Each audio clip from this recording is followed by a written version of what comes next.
FY25 conference call of Cello hosted by ICICI Securities.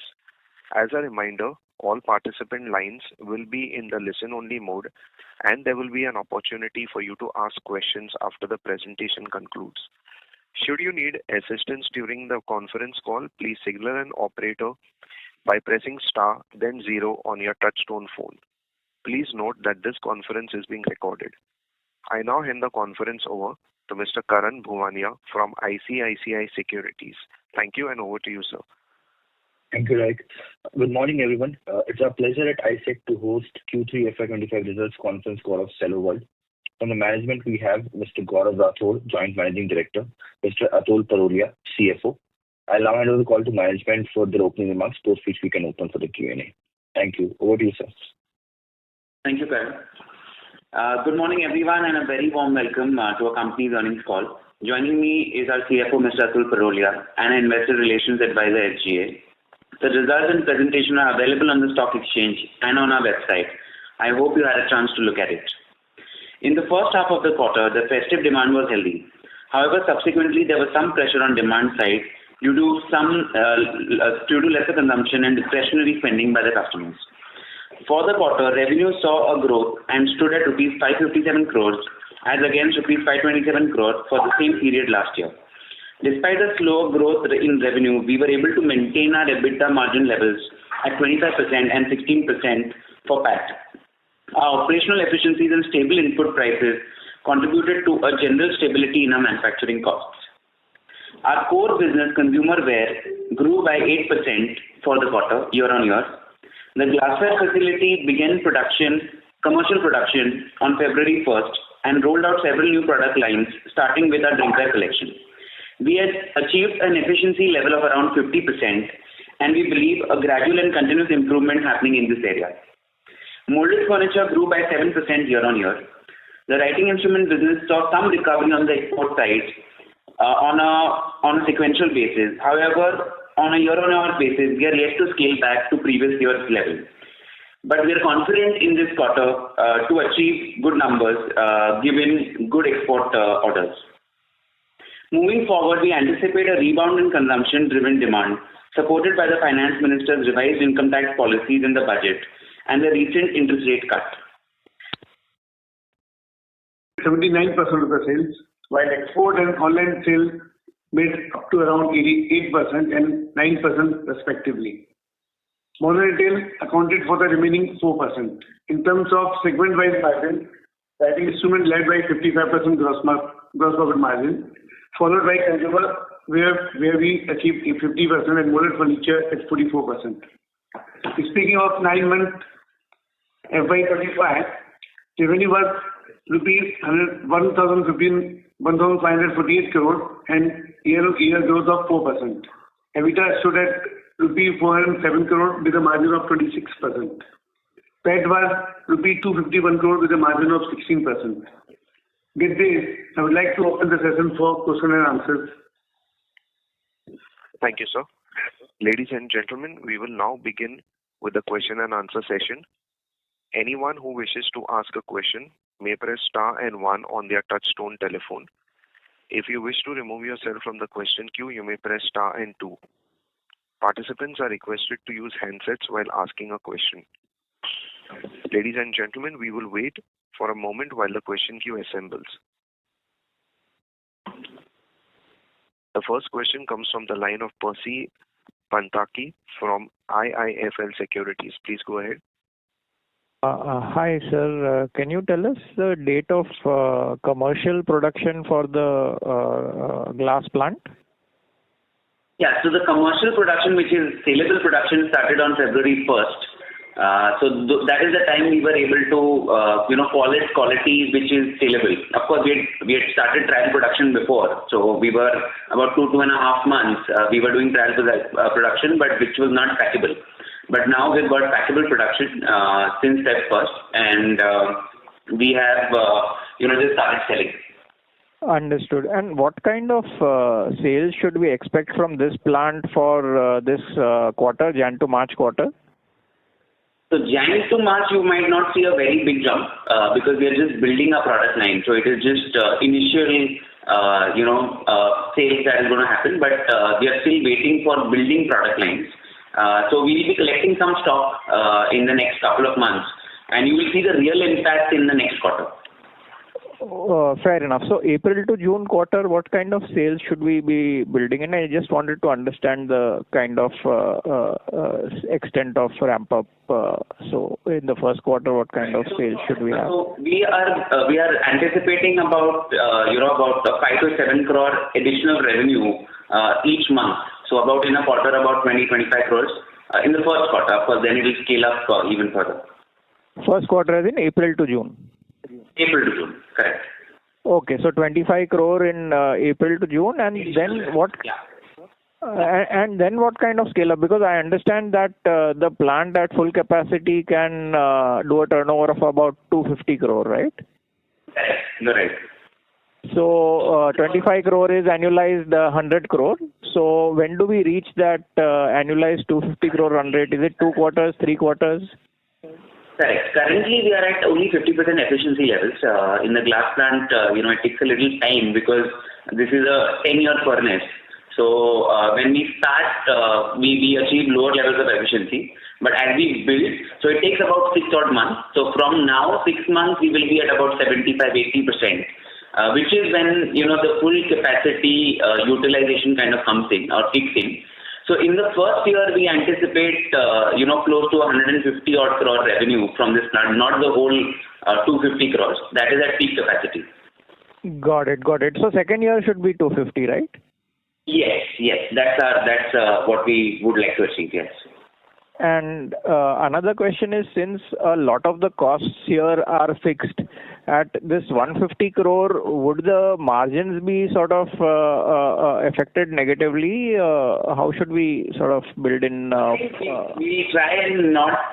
So we might not be very positive, PAT numbers, in the first odd year, which will basically start flowing in from the second year. But we hope to break even at least in the first year. Or probably make a very small profit. So that's the idea going forward. Got it. Or another way of thinking is, at your console level, console EBITDA level, how many basis points of impact should I take from this plant in FY26? Would it be like 100 basis points impact at a console level, or how should I look at it? On a console level, yes. So EBITDA margins will still not be affected as much as your EBIT margins, because all your costs are down. So your gross margins might be decently good for glass, because they are actually pretty good in line with our other glassware products. But on EBIT levels, yes, it will affect more. Okay, understood. So EBITDA, there is no dilution which is likely. EBITDA, there might be dilution by, as you said, about 1 basis point. Understood. It will be temporary. It might actually, for the entire year, it might not even be that much. Understood. Second question is on the writing instruments segment. So there is a decline here, but can you split it up between exports and domestic? Sure. So exports is a major decline here. Domestic has been stagnant. So domestic also has not grown, but the decline has come due to exports. We had a lot of issues in the last quarter, which I mentioned as well, that the exports. There were a lot of shipping concerns. There was global slowdown. So the customers had kind of delayed orders as well. And because of the shipping concerns also, it got exaggerated a little bit. But we are seeing it back. We have seen some back, though we had expected a little more, comeback. But I think this quarter we are seeing good orders already in the pipeline. So at least if not growth, we might at least not have any degrowth for this year. Got it. And for the domestic business, what would be required to show some good growth?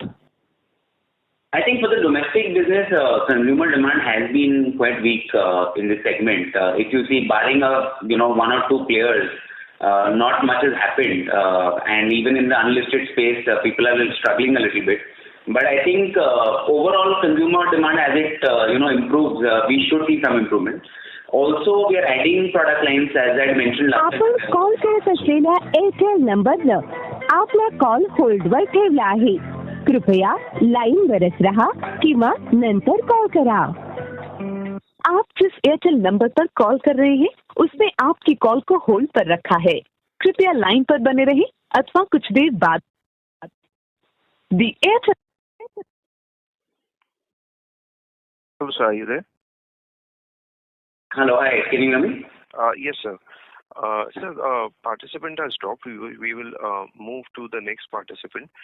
Sure. The next question comes from the line of Praveen Sai from PL Capital. Please go ahead. Right.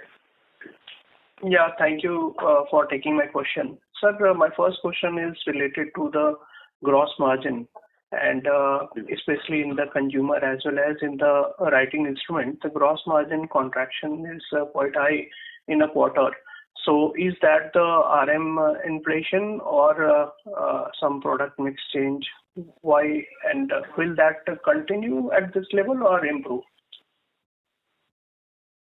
So the gross margin level has contracted a little bit. Mainly it's because of, it's actually a factor of three factors, as you rightly said. It's part inflation of raw material, not a lot, but very limited inflation. Plus product mix has changed, mainly in the in the writing instrument segment, which is affected, and also in the consumer segment to a certain extent. And of course, there were some discounts that were passed on because due to weak demand conditions, there was some discounting that happened, which also has resulted in slightly lower gross margins.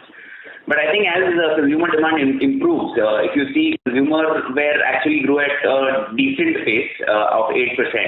So I think we are kind of getting back a little bit of that demand. So as demand improves, this number should actually improve in the next few quarters.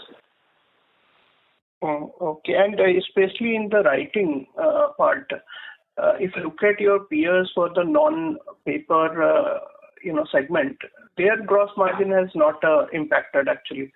So that's why I was, looking at your number. Why is it so? It's because of RM or some change in the distribution. What exactly versus the industry? So two factors in writing instrument. One is of course basically the product mix has changed a little bit, and also due to export being lower than domestic sales. So export we slightly have better margins compared to domestic. So that is also one of the reasons why it has contracted a little bit. Okay. Second questions are related to the, if you can give any color on the working capital side by end of a 9 month, how it has moved. Correct. Right. So I think we've kind of improved on the working capital side. Our trade receivables, which are about at 124 days in Q2 of 25, has now improved to about 111 days. Inventories have also improved by about 10 days, so from 98 days to 88 days. And of course, our trade payables stay pretty much the same as we pay in about 25 odd days. So we are seeing about a 20-day kind of drop in our working capital. We still, of course, there is a lot of room to improve here. Our target is about, to reach about 90 to 95 days in terms of our trade receivables. And inventories, I think we are at now optimal level. I don't see any improvement there, but I think trade receivables we still want to go down to by about 15 days. Okay. Second on the volume growth, if you can give in all three segments for 9 months or a quarter. So volume growth is pretty much in line. I think it's not very different from the value growth of about 8% because there has not been a 5% for the entire company because raw material prices have been pretty stable. Volume growth slightly is more because your gross margins are contracted a little bit, but it's not too different. So normally we have a difference of about 3 to 4%. Value growth is slightly more than the volume, but this time around it is pretty much in line with value growth. Okay, and can you give the capex number as well for 9 months and the full year and the next year expected? The same number which we have expected last time, 275 crore, and the next year is around 75 to 100 crore. Okay. Okay. And guidance is maintained 20% sales growth way forward, sir? So I think way forward, it's not been an easy year for us this year around. So I think going forward, our guidance would be about conservatively, I'm saying, because we've seen very weak demand in this past year. So if this continues, if it's slightly weaker still, we expect about 12 to 14% growth for the next year. Given that we also have an addition of revenue from our glassware plant. But if things improve, it can go up to about 15 to 17, which is where we would like to be, which we were in the past as well. So I think that would be something that we would be happy with. Okay, great, sir. Thank you for taking my question. All the best. Right, thank you. Thank you so much. The next question comes from the line of Achal Lohade from Nuvama Institutional Equities. Please go ahead. Yeah, good morning, team. Thank you for the opportunity. Just a couple of questions. One is, can you highlight on the channel inventory, given you've talked about higher discount schemes, etc. Are you looking at the channel inventory already at optimal or slightly higher level, or is under stock? No, you see, we have improved in our days, debtors basically. So there has been actually a correction of a lot of inventory this year. So if you see the last quarter, the decent demand in, the festive season kind of cleansed a lot of inventory. And I feel going forward, inventory position is pretty good, I think, at our channel as well, in terms of our distributors and the retail counters. So I guess, that is not going to be a challenge in the coming year, at least, which was a big challenge this year. So essentially you're saying channel inventory was a little higher in the start of the year and now it is at normal level. Have I understood right? Okay. Yes, absolutely. Second question is, if you could break this 12 to 14% growth in terms of these three segments. Yeah. So I think in terms of the three segments, so about 3.5 to 4% additional revenue we will receive from, for the glassware plant. And if consumer wear grows even at about 8% and about and also the writing instrument segment at about 8 to 10%, which is conservative but should grow slightly faster, but at a conservative level about 8 to 10%, and furniture at about 5 to 7%. So because furniture this year has been a decent growth. Normal, if you see the previous years, it's more one of our toughest segment, and growth has been difficult.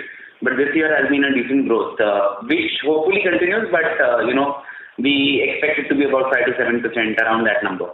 So in total, this will total to about 12 to 14%. Understood. Just remind me if, when we got listed, what was the revenue growth guidance and, given where we are currently talking, which 2 or 3 factors which have driven this correction? So I think, when we got listed, the previous years, previous years before listing were about 30% growth. They were exceptional years. Of course, before that also we were growing at about 15 to 17% year on year. So I guess the last 1.5 to 2 years has been very difficult in terms of consumer demand. Actually has been pretty weak, and you see this across all the segments in the consumer, discretionary, and even FMCG. So I think improvement in that, we are seeing some improvement, and I think if that has been the biggest factor, driving this down a little bit.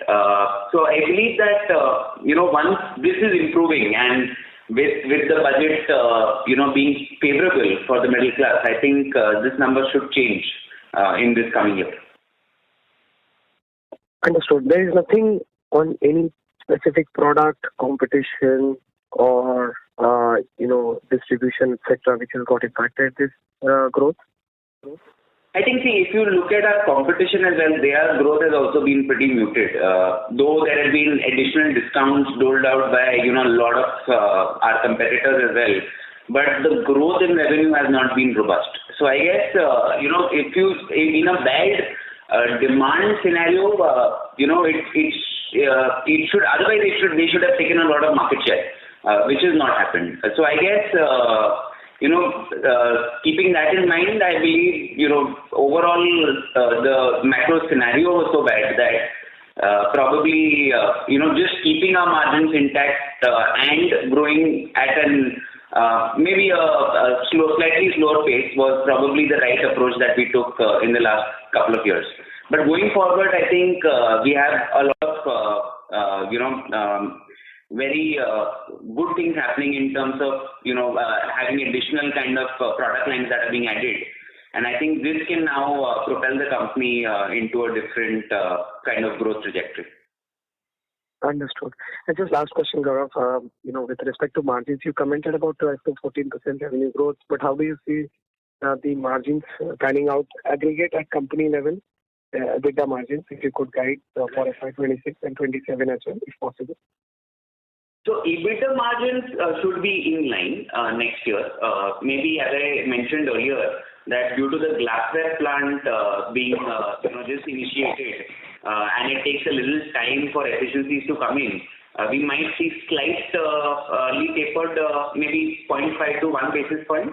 But EBIT margins might be hit a little more in the first couple of quarters. Maybe it will actually improve in the last.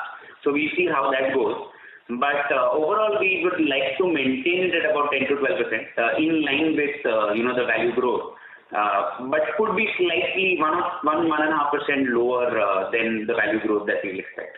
It's only for the next year. Of course, it will improve again because gross margins are pretty strong even in the glassware segment. Got it. Thank you. I'll fall back in the queue. Thank you. Thank you. Thank you. A reminder to all participants, please press star and 1 to ask a question. The next question comes from the line of Ankur from HDFC Life. Please go ahead. Yeah. Hi, good morning. Thanks for your time. 2 questions. One, as we kind of enter the summer season and, the whole school reopening, etc., which is peak season for your lunch boxes, bottles, if you could just talk about, how is the channel restocking happening? Are you starting to see some signs of a rebound, on the demand side, or is it still fairly tepid like what you've seen over the last couple of quarters? So that's question number 1. Question number 2 would be, if you could also talk about impact, if any, of Q-commerce on your distribution channels, and how are you kind of handling the fun? Right.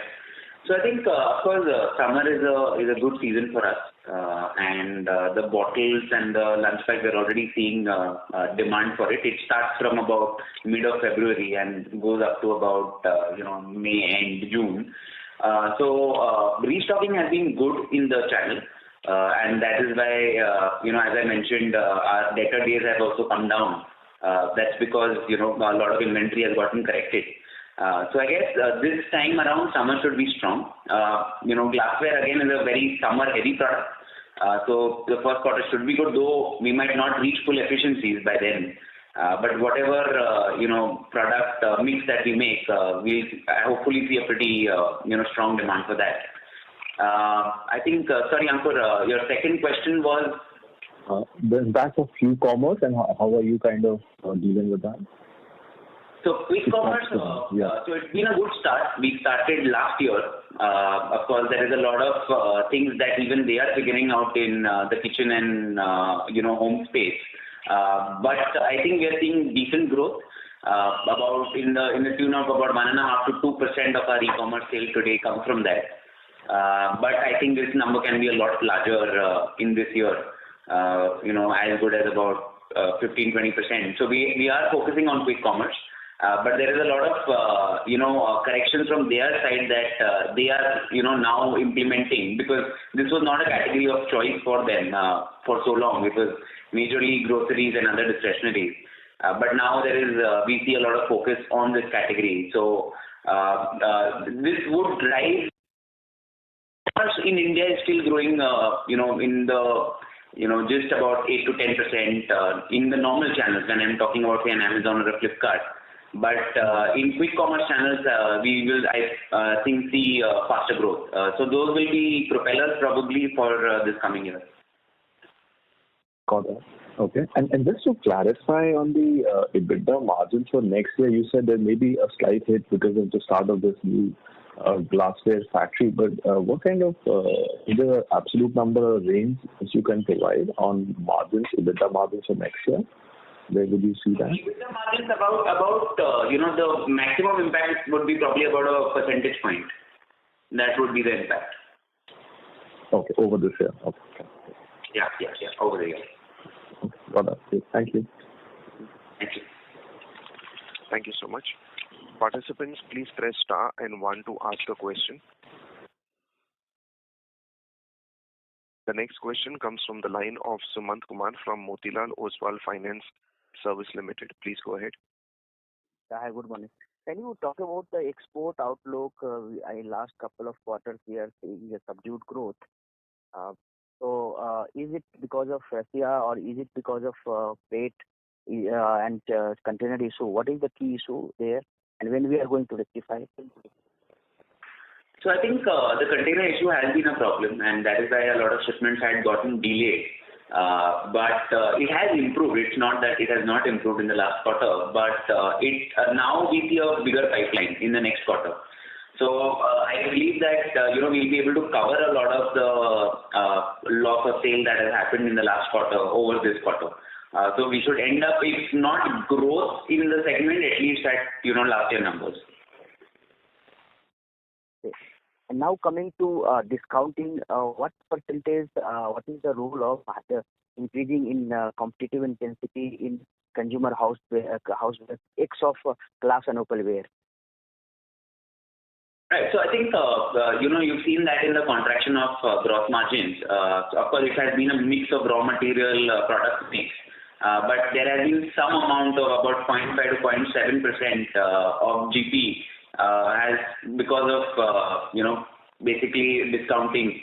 So I think this has happened in this quarter. Of course, this is also a very heavy quarter, as you know, because of the festive season. So always, because the intensity was high this time because everyone was facing challenges of selling. So there was part contraction, but I don't see this as a very long-term impact. This was a temporary impact that happened because of the weak demand scenario. Thank you. Thank you. Thank you so much. Participants, please press star and 1 to ask a question. The next question comes from the line of Karan Patelia from Asian Market Securities. Please go ahead. Hi, team. Good morning. So this is with respect to the opalware capacity expansion. Opalware capacity utilization. How does it stand now, and what are the targets for the next year? Right. So opalware capacity for us is at about 80% today. We still have about 20% capacity left in this segment. And we hope to be at about 90 to 95% by next year, because we might see, our furnace will go under maintenance. So that we lose a little bit of our capacity. But otherwise, 90-95% capacity utilization by next year. All right. And how is the pricing scenario now on the opalware side? Pricing scenario is not bad because we've had some, our raw material and energy costs had gone down over the years. So that, though the prices were slightly lower, but it was offset by lower input costs. So I think that is why the margin has not been affected too much. Right. And we've been focusing much on the new product launches. So how has been the new product launches count for the 9-month FY25? And in which category?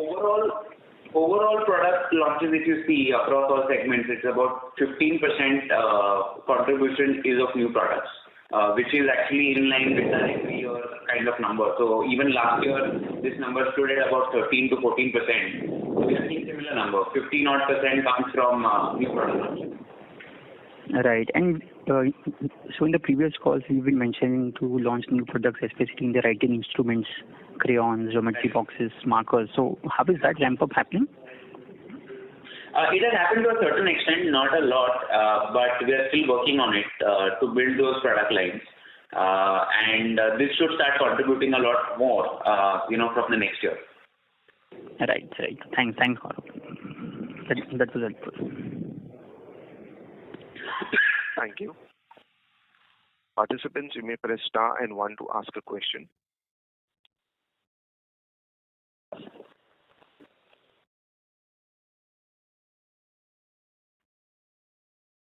The next question comes from the line of Praveen Sahai from PL Capital. Please go ahead.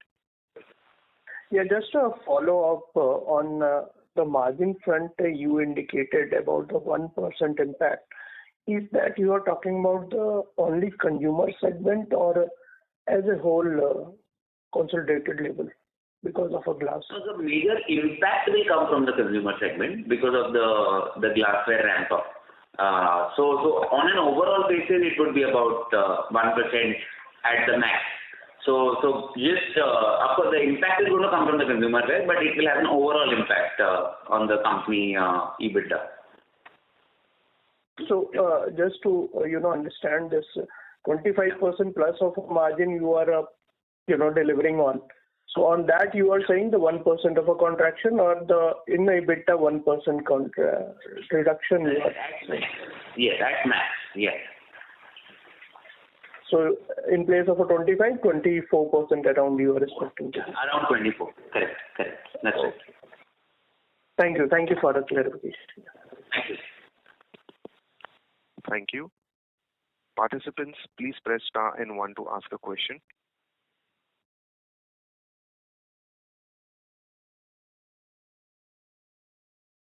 Ladies and gentlemen, as there are no further questions, I would now like to hand the conference over to the management for the closing comments. Thank you so much.